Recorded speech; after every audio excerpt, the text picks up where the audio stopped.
The video call had been scheduled as a family planning session for Derek's wedding.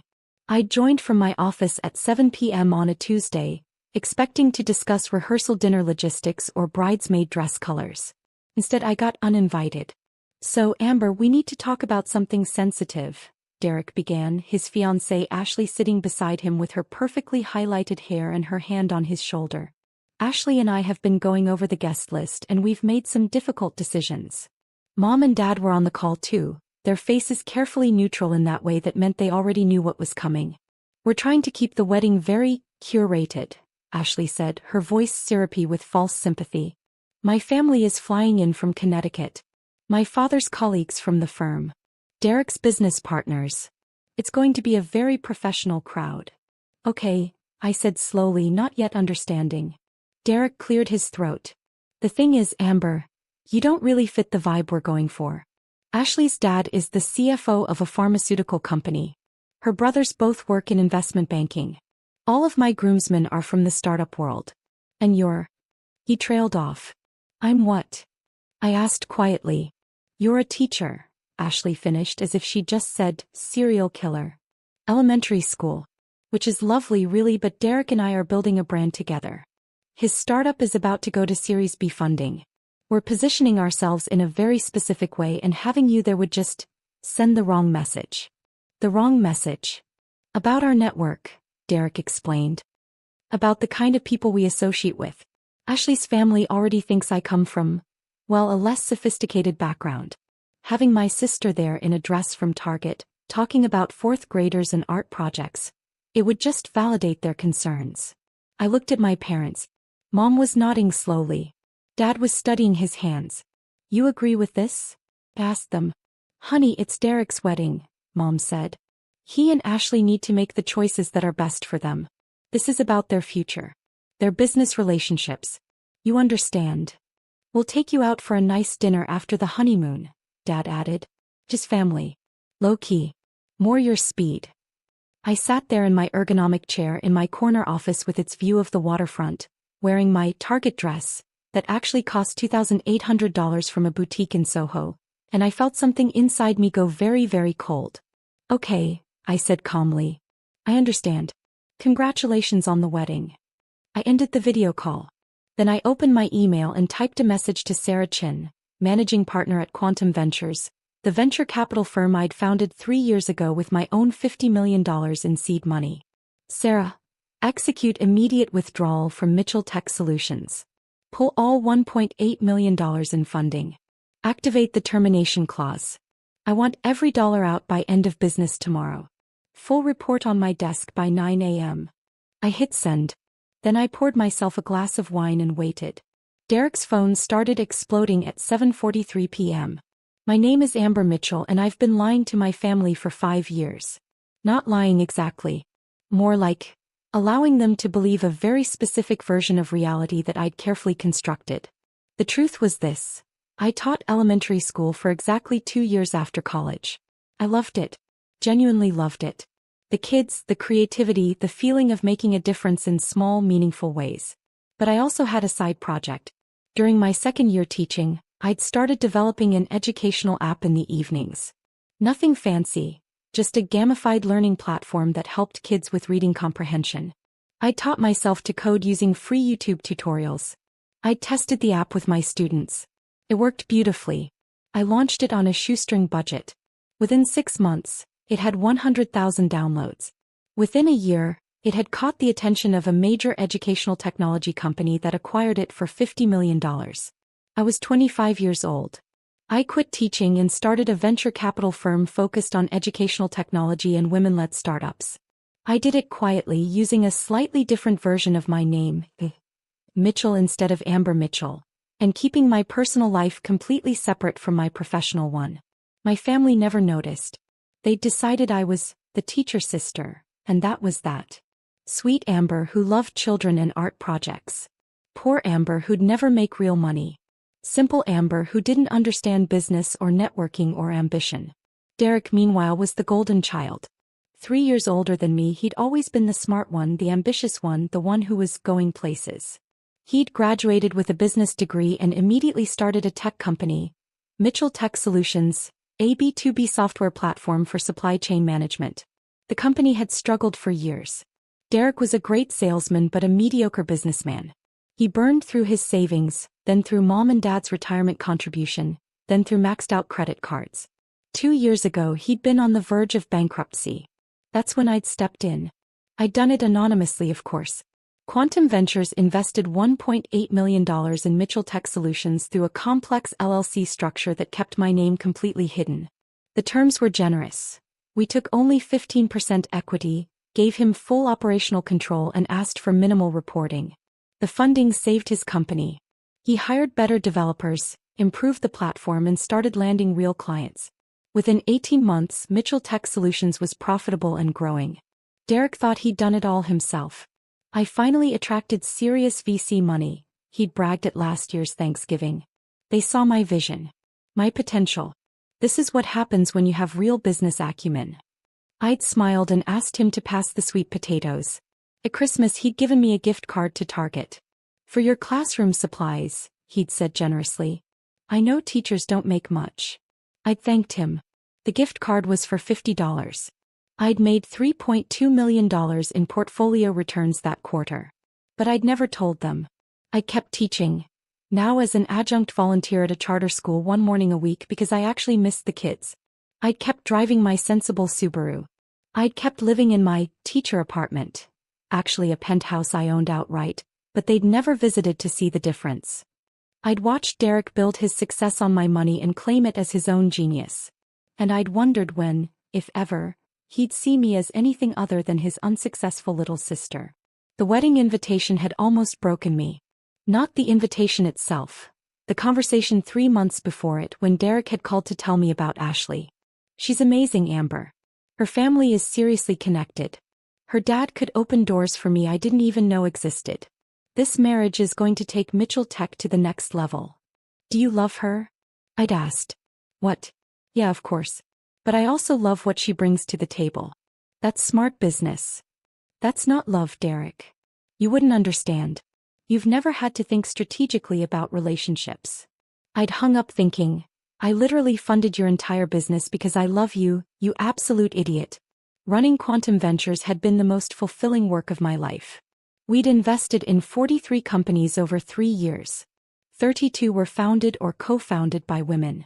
15 were in educational technology. 8 had been acquired for significant returns. 2 had gone public. Our portfolio was worth $340 million. I'd personally made Forbes' 30 Under 30 list in the venture capital category. The article had featured my work, my philosophy, my track record. It had used my professional headshot. Me in a blazer, hairstyled, looking nothing like the teacher sister, who showed up to family dinners in jeans and cardigan sweaters. Derek had walked past a newsstand with my face on the cover and never noticed it was me. My professional life existed in a completely separate sphere. At Quantum Ventures I was a Mitchell sharp investor, tough negotiator, woman who'd built something significant from nothing. At family dinners I was Amber, the sweet teacher who brought homemade cookies and listened to everyone else talk about their important careers. The cognitive dissonance was intentional. I'd learned early that my family didn't want to see me as successful. They needed me to be the supportive, uncomplicated one. The safe comparison that made everyone else's achievements look better. So I let them have that version of me. But I kept detailed records of every dismissal, every condescending comment, every time they'd made assumptions about my life without bothering to ask real questions. Derek's company had been my largest single investment, and my most personal. I'd convinced my partners at Quantum that Mitchell Tech Solutions had potential. I'd structured the deal myself. I'd monitored every quarterly report, watching as my money transformed his failing startup into a viable business. And I'd watched him take credit for all of it. The VCs believe in my vision, he'd said at Dad's birthday dinner 6 months ago. They gave me full control. That's how you know you're a real entrepreneur, when serious money trusts your judgment completely. Ashley had gazed at him adoringly. Mom had beamed with pride. Dad had clapped him on the shoulder. I'd excused myself to the bathroom and had a 15-minute phone call with Sarah about a potential $5 million investment in a women's health startup. When I'd returned, Derek had been showing everyone projected revenue charts on his laptop. This is what real success looks like, he'd said, gesturing at the numbers. Not everyone has the drive to build something this significant. He'd glanced at me when he said it. Not cruelly exactly. More like he was sorry I'd never understand what it felt like to achieve something meaningful. I'd smiled and sipped my wine. That was 3 months ago. The video call about the wedding guest list had been scheduled for final logistics. I'd already bought my dress, an actual designer piece, expensive because I'd planned to look exceptional. I'd been looking forward to celebrating Derek's happiness, despite my complicated feelings about Ashley. Instead, I got a lecture on optics. It's not personal, Ashley had said, her tone suggesting it was extremely personal. It's just that Derek's company is at a critical stage.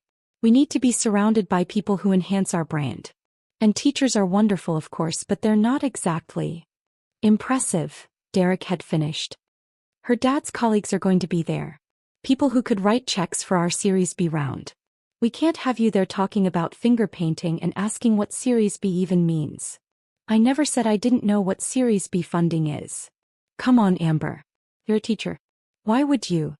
Mom had interjected then. Sweetie, you have to understand. Derek's worked so hard to build his company. This wedding is about positioning him and Ashley as a power couple. You'd want to support that, wouldn't you? By not attending my own brother's wedding. By understanding that sometimes love means stepping aside, Dad had said quietly. This isn't about you. But it was about me. It was about the version of me they'd decided I was, and their complete lack of interest in who I actually was.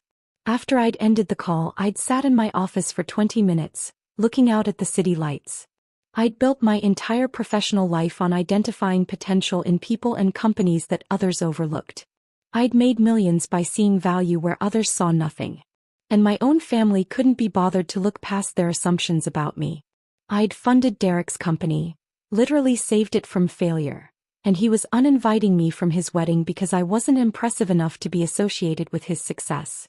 Success I'd made possible. The irony was almost beautiful. I'd opened my email to Sarah Chin with steady hands. Sarah called me at 7:55 p.m., 12 minutes after I'd sent the email. Amber, I got your message about Mitchell Tech Solutions. Are you sure about this? The company is performing well. This is one of our best returns. I'm completely sure. Can I ask what changed? The founder uninvited me from his wedding because having a teacher there would hurt his image. There was a long pause. The founder is your brother. Yes. Who doesn't know you're the investor? Correct. And you're pulling $1.8 million in funding because he uninvited you from his wedding. I'm pulling $1.8 million in funding because I've spent 2 years watching him build success on my money while treating me like I'm too stupid and unsuccessful to be worth his time. The wedding was just the final straw. Another pause. Then, the termination clause in our contract allows for immediate withdrawal with 30 days' notice. But the company will almost certainly collapse without our backing. They're not profitable enough yet to survive losing 60% of their operating capital. I understand. Amber, this will destroy his business. That's not my problem anymore. He's your brother, who just told me I'm too embarrassing to attend his wedding. Sarah sighed. I'll start the paperwork. We can have the full withdrawal processed by Friday if you want to move fast. I want to move faster. How quickly can we do an emergency withdrawal? If you're willing to forfeit the 30-day notice period, we could execute tomorrow. But that's aggressive, Amber. Brutal even. Good. Do it. This is going to cause questions from our other portfolio companies. They'll want to know why we pulled out so suddenly. Tell them the truth. The founder failed to maintain appropriate professional relationships with key stakeholders. That's corporate speak for. He pissed off the wrong person. Yes. Sarah laughed despite herself. Hey. I'll have the paperwork ready by 8 a.m. You'll need to sign off personally since you have final authority on all investments over $1 million. I'll be in at 7. Amber? For what it's worth. If someone uninvited me from their wedding because they thought I was too unsuccessful to be associated with them, and I'd secretly funded their entire business, I'd do the exact same thing. That's why you're my partner, Sarah. I hung up and poured myself another glass of wine. My phone buzzed. Derek calling. I declined it. He called again. I declined again. Then the text started. Derek, 8:02 p.m., Amber, I need you to call me. Now. Derek, 8:04 p.m. My VC is pulling out. All of it. Everything. They're citing some clause in the contract. Derek, 8:07 p.m. This is an emergency. I need to talk to someone who understands business. Can you ask someone at your school if they know any lawyers? Derek, 8:12 p.m. Never mind, you wouldn't know anyone useful. I'll figure it out. I set down my phone and smiled. I signed the withdrawal paperwork at 7 a.m. the next morning in Sarah's office. It's done, she said, sliding the documents across her desk. Full withdrawal of $1.8 million effective immediately. Mitchell Tech Solutions has been notified. The wire transfer will complete by noon. What's the damage assessment? Complete. Without our funding, they can't make payroll in 2 weeks. They have 3 major clients, but the contracts won't generate enough revenue to cover operating costs for another 6 months. They'll need emergency funding to survive. Will they get it? Not likely. Other VCs will see that Quantum Ventures pulled out suddenly and they'll assume we know something they don't. The company will be toxic. How long until complete collapse? 30 to 45 days. Maybe 60 if he finds a bridge loan, but that's optimistic. I nodded. Thank you, Sarah. For the record, I reviewed his file last night. Your brother is a mediocre suit. Decent at sales, terrible at operations, makes emotional decisions. We've been carrying him for 2 years. You made the right call pulling out. Even though he's my brother? Especially because he's your brother. He should have treated you better. I went to my penthouse and waited. Derek appeared at my apartment building at 2:30 p.m. The doorman called up. Ms. Mitchell, there's a Derek Mitchell here to see you. He says he's your brother and it's an emergency. Send him up. I debated whether to change clothes, put on the designer pieces, let him see the penthouse, reveal everything at once. But I decided against it. I wanted him to see me exactly as he'd always seen me. His unsuccessful teacher sister. At least at first. Derek burst through the door when I opened it. He looked terrible, hair disheveled, shirt wrinkled, eyes wild. Amber, thank God. I've been calling everyone. Mom, Dad, my business partners. Nobody knows what to do. My VC firm pulled out. Just pulled out. No warning. No explanation. $1.8 million gone. I'm sorry to hear that. The company is dead without that funding. Dead. Ashley's father was going to introduce me to his network after the wedding. This was supposed to be my breakthrough moment. But now. He ran his hands through his hair. I don't know what to do. Have you tried calling the VC firm? Asking why they pulled out. I talked to some associate. She said it was a strategic portfolio decision. That's corporate BS for, we don't want to tell you. I leaned against my kitchen counter. Maybe they lost faith in your leadership. My leadership? Are you kidding? I've grown this company 300% in 2 years. I landed 3 major clients. I built something from nothing. Did you though? He stared at me. What? Build it from nothing. Did you do that alone? I mean, I had investors obviously. But I'm the one who made it work. I'm the one with the vision. The drive. The business acumen. He shook his head. You wouldn't understand. This isn't like teaching where you just follow a curriculum. This is real entrepreneurship. Right. Real entrepreneurship. Look, I didn't come here for a pep talk or whatever. I need practical help. Do you have any savings? Anything? I need to hire a lawyer to fight this withdrawal. Maybe borrow $10,000 or $20,000 just to keep the lights on while I figure this out. You want to borrow money from me? I'll pay you back. Obviously. Once I get new funding. Though honestly it might take a while. Teachers don't make much, so I know $10,000 is a lot for you. Get out. What? Get out. Derek blinked. Amber, I'm serious. This is an emergency. I could lose everything. You uninvited me from your wedding yesterday because I'm too embarrassing to be associated with your success. Success that was built entirely on money I gave you. And now you're in my home asking me to save you again. His face went pale. What are you talking about? I walked to my desk and pulled out a folder. The one I'd prepared this morning. The one containing every document related to Quantum Ventures' investment in Mitchell Tech Solutions. I handed it to him. He opened it slowly. I watched his face as he read. The investment agreement. Quantum Ventures $1.8 million in funding. The signature at the bottom, A.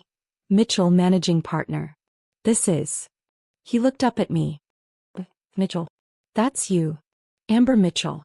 Yes. You're the VC? I'm the VC. I founded the firm. I made the investment decision. I've been funding your company for 2 years. His hands were shaking. That's not possible. You're a teacher. I was a teacher. For 2 years. Then I sold an edtech app for $50 million and started a venture capital firm. We're now managing a $340 million portfolio. I made Forbes 30 Under 30 list last year. You walked past my face on a magazine cover and didn't recognize me. But you live in this apartment. You drive a Subaru. You talk about 4th graders. I volunteer at a charter school 1 morning a week because I enjoy teaching. I live in this penthouse because I own the building. I drive a Subaru because I like it. None of that has anything to do with what I'm worth. Derek sank onto my couch. You've been lying to us. I've been letting you believe what you wanted to believe. You decided I was unsuccessful because I didn't perform wealth the way you think it should look. You never asked about my life. My work. My finances. You just assumed. Does Mom know? Dad? No. And they won't. Not from me. Why? His voice cracked. Why did you fund my company if you were just going to pull out and destroy it? I funded your company because you're my brother and you were failing. I believed in you. I wanted you to succeed. I structured the deal generously, 15% equity, full operational control, minimal oversight. I could have taken 40% and put my name on everything, but I didn't. I let you have the credit. Then why pull out now? I walked over and stood in front of him. Because yesterday you told me I was too embarrassing to attend your wedding. You said having a teacher there would kill your image. You uninvited me from one of the most important days of your life because you thought I was unsuccessful and simple and not worth being associated with your brand.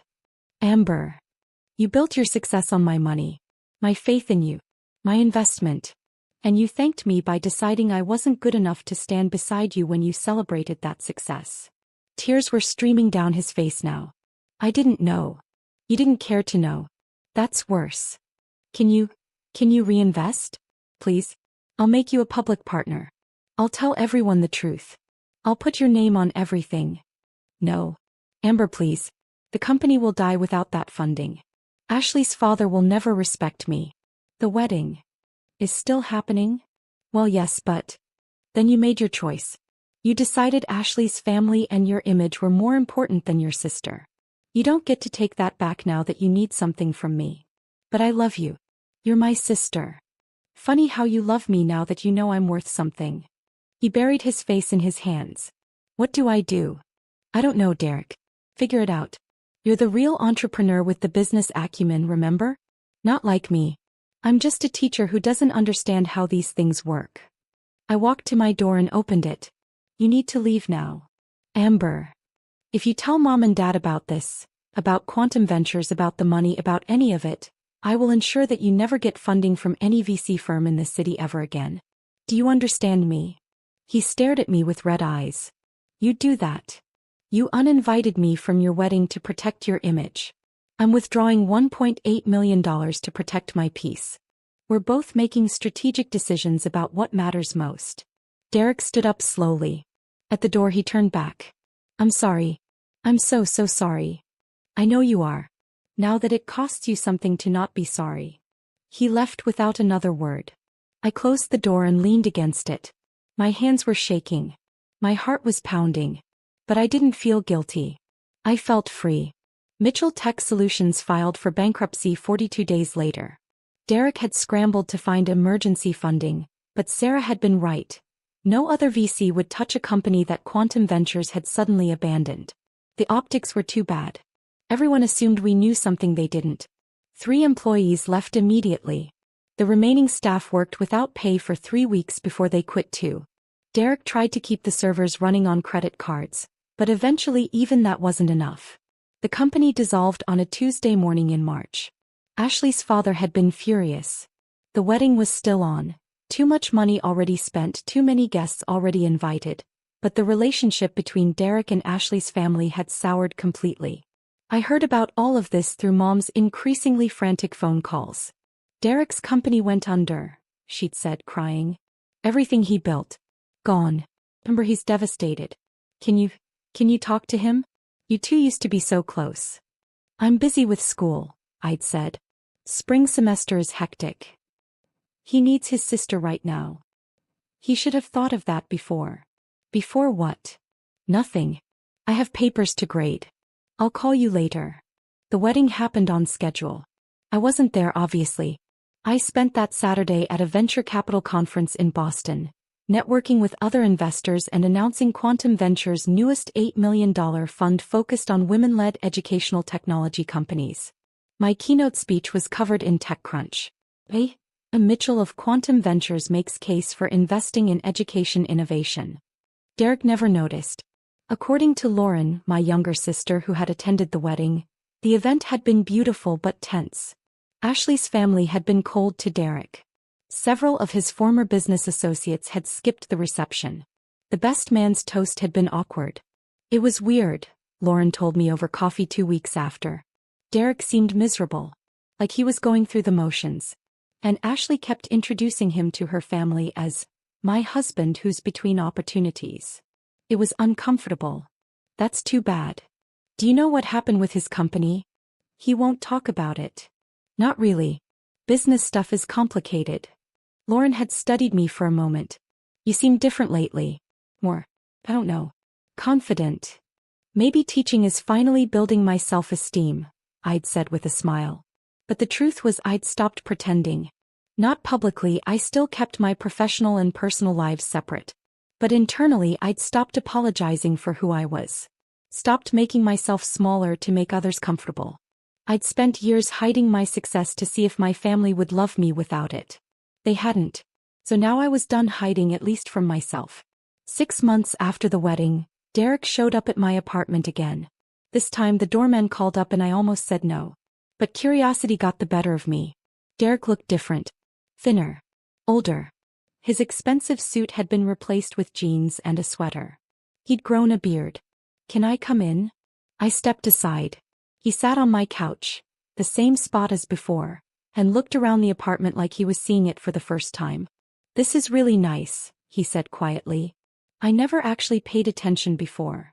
No, you didn't. Ashley and I are getting divorced. I'm sorry. Don't be. You were right about her. About the marriage. It was about business, not love. When the business died, there was nothing left. He rubbed his face. Her father hasn't spoken to me in 4 months. I'm working as a sales consultant now, making about 1/10 of what I used to make. That's hard. Mom told me you're still teaching. 1 morning a week, she said. That's right. But you're not. I mean, that's not. He looked at me. You're still running Quantum Ventures, aren't you? Yes. And you're still worth millions. Yes. But you haven't told anyone. Mom and Dad still think you're just a teacher. That's correct. Why? I sat down across from him. Because I wanted to see if any of you would value me without knowing what I was worth. If you'd treat me with respect just because I'm your sister. Your daughter.